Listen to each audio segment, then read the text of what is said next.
racing, and it's good to see it kind of come back. You know, and frankly, a lot of that, people are talking about real off-road, and you're thinking back to even the early 2000s, but the 90s or the 80s. Like the game has changed. Like, we're not going to go back to step pins when we have tires like the whole shot and the double Ds and tires that work very well on loose tracks with small pins like that. 2001 is not coming back.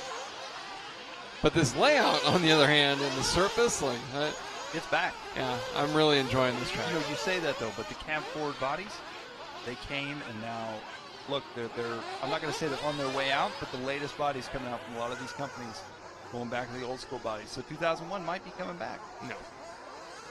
They went to cab forward. I think a lot of what people saw wasn't so much that it was necessarily the downforce that was changing how the car handled so much as the visual perspective of the body. And so the manufacturers are figuring out how to give people a similar sort of feel without making the cars quite so hideous. I don't know. All I'm saying is if Kanai wins the Worlds next year in Australia, I'm calling you out, and I'm saying 2000 is back. Well, okay. Fine. Fair. Fair enough? Okay. Yeah. All right. On the track here with this one. Heat number 6 for our buggy class. Minute 30 into it. Mason Perillo going to be out front. 9 at a 5:09. 1.8. Drops him all the way to the number 10 spot. Alex Watzke out front, 9 to 5:18 his pace, so 8 seconds off that TQ time right now of Chandler Elliott. Brian Borle in that number 2 spot. Gareth Houben in the 3 spot. Mike Marshall out of St. Louis, Missouri in the number 4 spot. And Michael Mennella in that 5 spot right now. Fast lap early on, a 34.3 by Mason Perillo, your early leader on lap number 1. Again, we saw some fast laps early. The earlier heats, we saw some 32-second lap range. But I think when we get up towards our A-main grouping of drivers after seating practice, we're going to see some super fast laps here. Alex Watzke going to be out front, 9 at a 5:17, halfway into this one. As he works his way around his fast lap of 34.8 there on that last time by Brian Borle. Going to be 1.1 seconds back. Now Alex and Brian, back and forth they go. Michael Mennella in the number 3 spot. Heat number 6 on the track. Once again, 15 buggy heats. 12 truggy heats following that. We'll go back into our first 15 buggy heats, and that'll be a day of qualifying here from State Line Raceway with the rain delays and the adjusted schedule.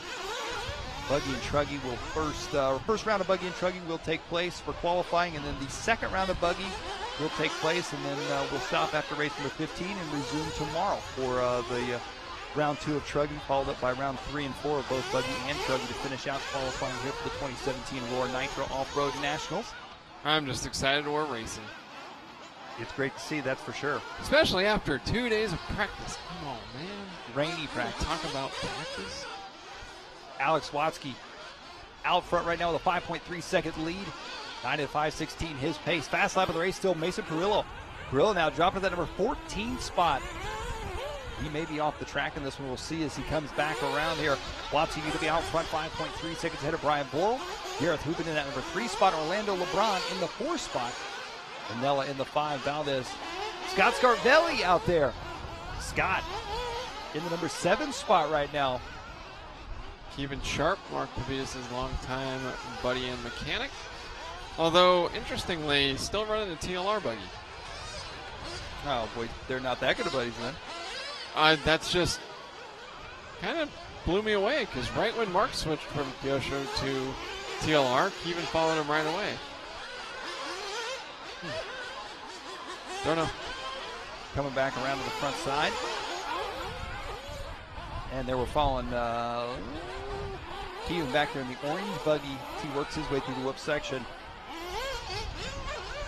Alex Watzke out front, 9 at a 5:14. He's 4 seconds off that TQ time, so we're getting closer and closer to somebody topping. Oh, I tell you what, the drivers are excited to get out on the track, and it's showing. And necessarily playing the nicest with each other. Want to go fast, Dad? That's right. Bobby Moore from RC Trackmasters in this heat, making his way up here from, I believe, Florida still. Did an incredible job. Oh, there's our J Concepts track cam showing the stairway to hell. Bobby Moore did a wonderful job at the Alabama Manufacturer Shootout after someone noticed that a hose had broken in the middle of the night and flooded their indoor track.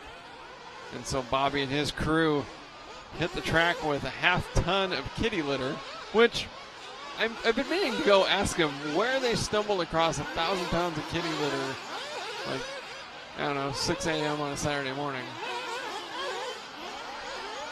I just want to know, first of all, who would think that fast to go get kitty litter? Like what? Well, I mean, they've got peat moss at the ready here.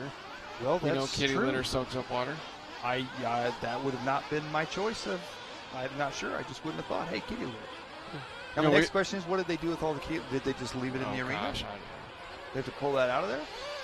Right. So my fiance and I horse have to a cat arena. this hysterical little 7-pound all-white monster at home, and when I go clean her litter box, I'd say 6 times out of 10 she latches onto the back of my leg because